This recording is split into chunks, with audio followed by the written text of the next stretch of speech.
নমস্কাৰ শ্ৰদ্ধাৰ শিক্ষাগুৰুসকল অসম বিধানসভাৰ বাজেট অধিৱেশন চলি আছে আৰু অৱশেষত সদৌ অসম প্ৰাদেশিকীকৰণৰ পৰা বঞ্চিত শিক্ষক খণ্ডৰ বিক্ষোভ তেওঁলোকে কঁপাই তুলিছে সচল প্ৰাথমিক উচ্চ প্ৰাথমিক স্কুলৰ মধ্যাহ্ন ভোজন ৰান্ধনী সহায়িকা সন্থাই কঁপাইছে একেবাৰে সচল অসম বিধানসভাৰ বাজেট অধিৱেশন চলি থকা সময়তে বিভিন্ন দাবীৰে উত্তাল হৈ পৰিছে সচলৰ ধৰ্ণাস্থলী দুটাকৈ সংগঠনে বিভিন্ন সমস্যা সমাধানৰ দাবীত প্ৰতিবাদী কাৰ্যসূচী গ্ৰহণ কৰে আৰু ৰাজ্যৰ প্ৰাথমিক তথা উচ্চ প্ৰাথমিক বিদ্যালয়ত কৰ্মৰত হৈ থকা ৰান্ধনী সহায়কসকলৰ বিভিন্ন সমস্যা সমাধানৰ দাবীত সদৌ অসম প্ৰাথমিক তথা উচ্চ প্ৰাথমিক বিদ্যালয় মধ্যাহ্ন ভোজন আঁচনি সহায়িকা সন্থাই সচল ধৰ্ণাস্থলীত প্ৰতিবাদী কাৰ্যসূচী গ্ৰহণ কৰে আৰু সন্থাৰ উপদেষ্টা কৃষ্ণনাথে এই সন্দৰ্ভত কয় যে অসমৰ বিভিন্ন বিদ্যালয়ত প্ৰায় 1,18,998 গৰাকী ৰান্ধনী সহায়িকাই অতি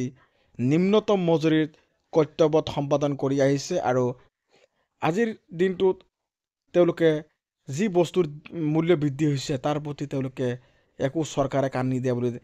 চৰকাৰে কাণ নিদি এই শিক্ষক শিক্ষয়িত্ৰীসকলক অৰ্থাৎ ৰান্ধনী কৰ্মচাৰীসকলৰ দৰমহা নবঢ়োৱাৰ ক্ষেত্ৰত ৰাজ্য চৰকাৰে কোনো কাণ দিয়া নাই বুলি দৃষ্টিগোচৰ কৰিছে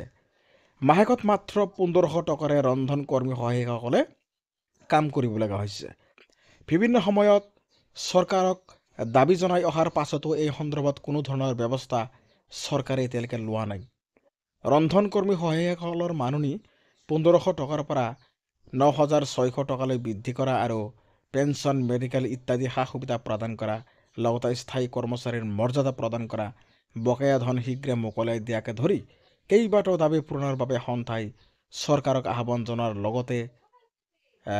বিশেষকৈ এখন স্মাৰকপত্ৰও তেওঁলোকে প্ৰেৰণ কৰে আৰু প্ৰাদেশিকীকৰণৰ পৰা বঞ্চিত শিক্ষকসকলৰ চাকৰি নিয়মীয়াকৰণৰ বাবে সদৌ অসম প্ৰাদেশিকীকৰণৰ পৰা বঞ্চিত শিক্ষক সংস্থাই যোৱা 7 ফেব্ৰুৱাৰীৰ পৰা সচলত আৰম্ভ কৰা অনশন কাৰ্যসূচীৰ সামৰণি পৰে আৰু সন্থাৰ সাধাৰণ সম্পাদিকা পূৰবী কলিতাই আৰু শইকীয়াই এই সন্দৰ্ভত কয় যে সকলোবোৰ শিক্ষাগত অৰ্হতা থকাৰ পাছতো চৰকাৰীভাৱে এই শিক্ষকসকলক নিজৰ ন্যায্য প্ৰাপ্তিৰ পৰা বঞ্চিত কৰি অহা হৈছে এই বঞ্চনাৰ অন্ত নপৰালৈকে প্ৰতিবাদ বিভিন্ন ধৰণে হ'লেও অব্যাহত ৰখা হ'ব বুলি তেওঁলোকে কয় এইদৰে ৰন্ধন কৰ্মী সহায়িকা কৰ্মচাৰীসকল আৰু লগতে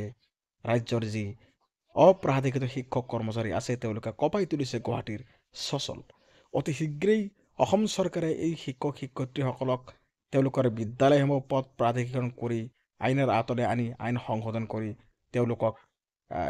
শিক্ষকৰ মৰ্যাদা দিব লাগে বুলি তেওঁলোকে দাবী জনাইছে আৰু প্ৰাথমিক উচ্চ প্ৰাথমিকৰ মধ্যাহ্ন ভোজনৰ ৰান্ধনী সহায়িকা সংস্থাই তেওঁলোকে এনেদৰে কঁপাই তুলিছে বিশেষকৈ গুৱাহাটীৰ সচল